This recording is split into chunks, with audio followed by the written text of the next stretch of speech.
सभी विद्यार्थियों का एसवी चिल्ड्रन एकेडमी रावला मंडी में स्वागत है। जैसे कि आपको पता है कि आपकी क्लासेस सारी ऑनलाइन शुरू हो चुकी है। राजस्थान जो आपकी भूगोल की है, चाहे आप इतिहास की किताब है, राजनीति किताब है, सब विषयों की आपके लगभग शुरू हो चुके हैं। तो आज हम बात करेंगे कक्षा 12 के राजनीति विज्ञान। आपको पता है 2 इकाइयों में बटी हुई है, खंड ए और खंड ब।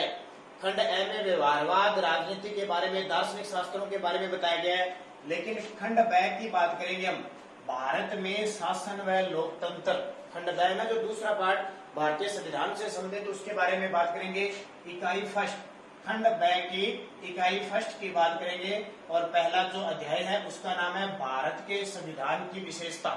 भारत के संविधान की विशेषता हम बात करेंगे। आप सभी जानते हो कि हमारे संविधान का जन्मदाता यानी जनक किसको कहा जाता है? भीमराव अंबेडकर को कहा जाता है। भीमराव अंबेडकर ने देखो संविधान के बारे में क्या कहा है। अब ये संविधान क्या है?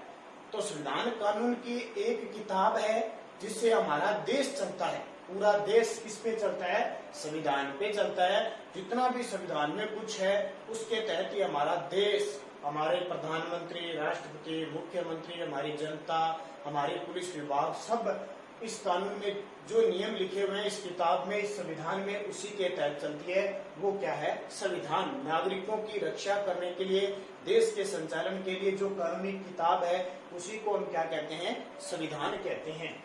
अब देखिए भीमराव अंबेडकर ने संविधान के बारे में क्या कहा? मैं अनुभव करता हूं कि भारतीय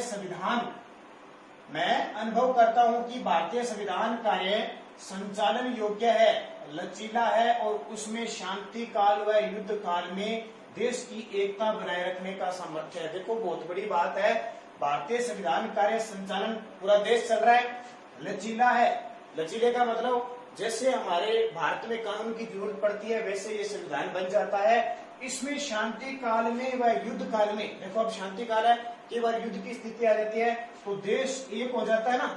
अभी आपने कुछ दिन पहला चीन के साथ हमारे भारत के टकराव हुए तो देश एकजुट हो गया, सब जगह एकजुट हो गया। एकजुट बनाए रखने की सामर्थ्य है, ये बात कौन कहता है? भीमराव अंबेडकर। ठीक है, तो संविधान हमारे देश में सब कुछ चलता है, संविधान से चलता है, संविधान से सारी कानून व्यवस्थाएं बनती है। अब बात आती है कि संविधान, हमारे जो संविधान है वो लागू कब हुआ? तो सभी जानते हो 26 जनवरी 1950 को हमारा संविधान है लागू हुआ था। और इसी दिन हम लागू होने की खुशी में हर साल क्या बनाते हैं?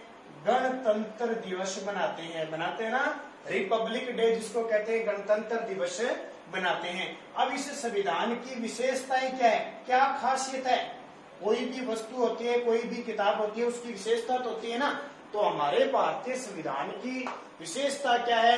तो आपकी किताब में थोड़ा सा आपको दिखा देता हूँ, जो नए विद्यार्थी हैं उन्हें पता नहीं है। ये देखिए दूसरा पार्ट, आज हमने पॉलिटिकल आपकी स्टार्ट की है, भारत का संविधान, भारत के संविधान की विशेषता। पहले पार्ट का नाम है, अब इसकी सारी विशेषता पढ़ेंगे। साथ साथ में आप बुक निकालते रहना क्योंकि मेन बातों की चर्चा हमें करेंगे। तो देखो भारतीय संविधान की विशेषता कौन कौन सी है? आपके दिमाग में आ गया ना कि भीमराव अंबेडकर भारतीय संविधान के क्या हैं? जनक है। अब पहली विशेषता देखो भारतीय संविधान की, पहली विशेषता है संपूर्ण प्रभुत्व संपन्न। संपूर्ण प्रभुत्व संपन्न और संपूर्ण प्रभुत्व संपन्न संविधान। इसका मतलब क्या हो? तो प्यारे बच्चों ये देखना, इसका मतलब हुआ कि हमारा जो संविधान है वो एकदम स्वेच्छाकारी है, किसी बाहरी क्षेत्र के दबाव में नहीं आती है। खुद हमारी भारतीय जनता की सभा के द्वारा, आपसे पूछना कि संविधान ने तैयार किसने किया? तो भारतीय जनता सभा ने तैयार किया। जनता के द्वारा चुनी गई जो सभा थी उसके द्वारा ये संविधान चुना गया था, अपना संविधान बनाया गया। तो हमारे संविधान पर किसी बाहरी देश का दबाव नहीं है,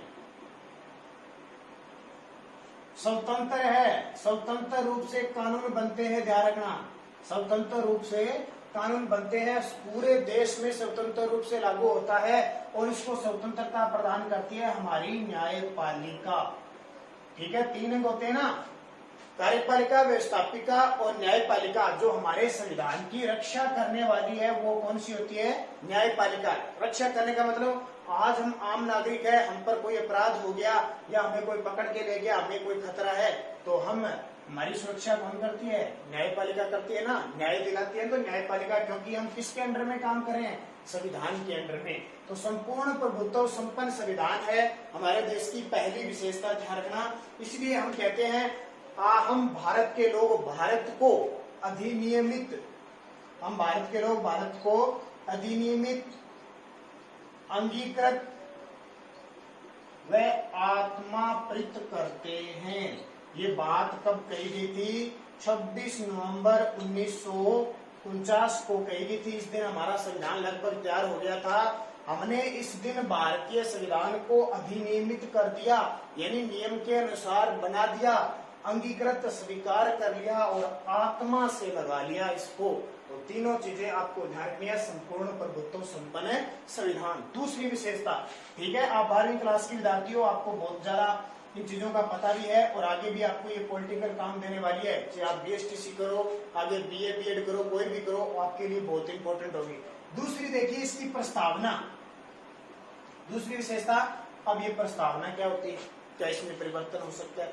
आपने आपकी किताब में लास्ट में पेज पर देखा होगा, हम भारत के लोग भारत को संपूर्ण प्रभुत्व संपन्न लोकतांत्रिक गणराज्य बनाने के लिए एकजुट होकर सारे भारतीय संविधान को लागू करते हैं। ये बात आपकी किताब में देख लेता हूं अगर दी हुई है।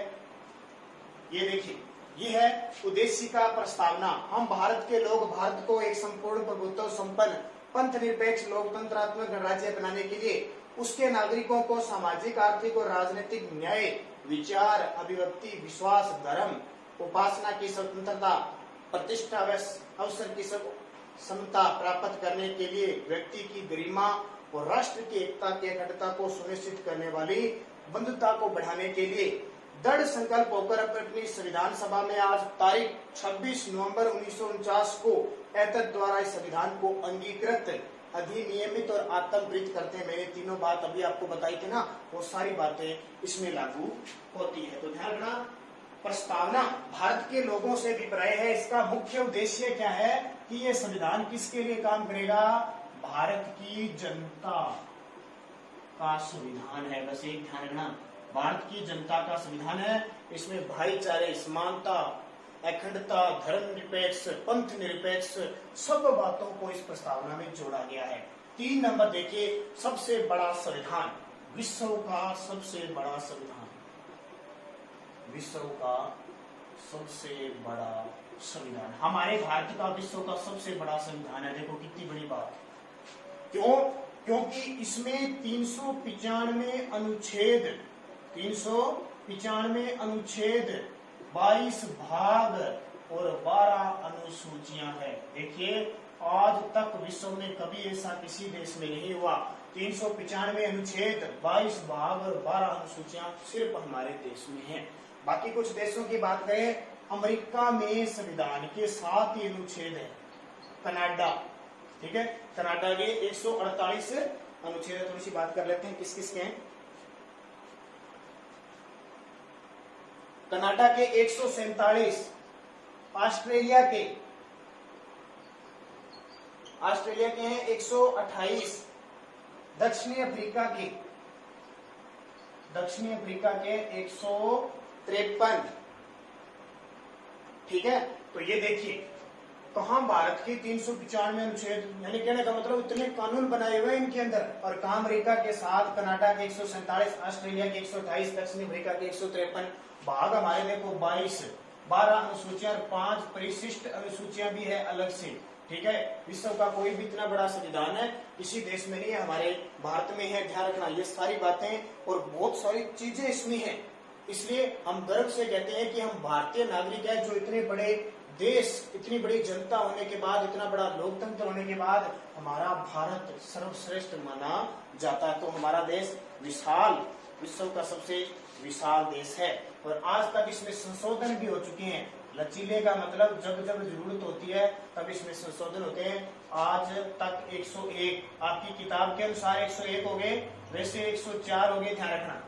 104 है, संशोधन हो गया। आपकी किताब में 101वां दे रखा है और 101वां है जीएसटी।